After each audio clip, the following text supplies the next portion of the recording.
ইনকিলাব মঞ্চের মুখপাত্র শরীফ ওসমান হাদির মৃত্যুকে কেন্দ্র করে চট্টগ্রামে নিরাপত্তা ব্যবস্থা জোরদার করা হয়েছে।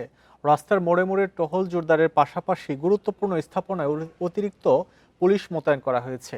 এছাড়া গতরাতে চট্টগ্রামে ভারতীয় সহকারী হাইকমিশনারের বাসভবনে ইট পাটকেল নিক্ষেপকে কেন্দ্র করে নিরাপত্তা ব্যবস্থা জোরদার করেছে আইনশৃঙ্খলা রক্ষাকারী বাহিনী।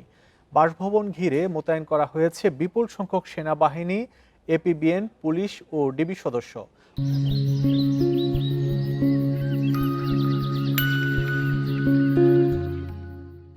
ভবনের সামনে জাকির হোসেন সড়কে যান চলাচল নিয়ন্ত্রণ করা হচ্ছে।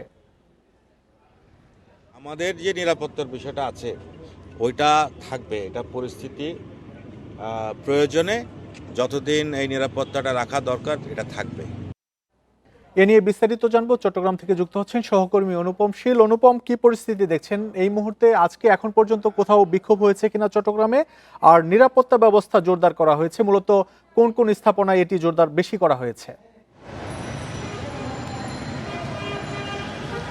আমরা এখন আছি চট্টগ্রামের অন্যতম যে ব্যস্ত এলাকা দামপাড়া মোড়ে, এবং আমার পেছনে দেখতে পাচ্ছেন যে আসলে নামাজের সময় এর পাশেই আমরা জমিয়তুল ফালা যে জাতীয় মসজিদ, এবং স্বাভাবিকভাবে এই মুহূর্তে এই মসজিদকে ঘিরে এখানে মুসল্লিদের বেশ আনাগোনা রয়েছে।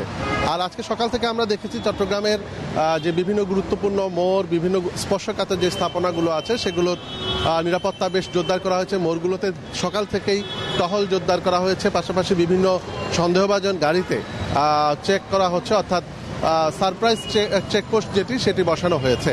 এবং চট্টগ্রামের খুলশীতে যে ভারতীয় সহকারী হাইকমিশনারের বাসভবন আছেন সেখানে আমরা দেখেছি গতকাল রাত থেকেই বিপুল সংখ্যক আইনশৃঙ্খলা রক্ষাকারী বাহিনীর আর যে উপস্থিতি সেটি আমরা লক্ষ্য করেছি। আজকে সকালেও আমরা সেখানে গিয়েছিলাম, সেখানে সেনাবাহিনী সহ অন্যান্য আইনশৃঙ্খলা বাহিনীর সদস্যরা আছেন।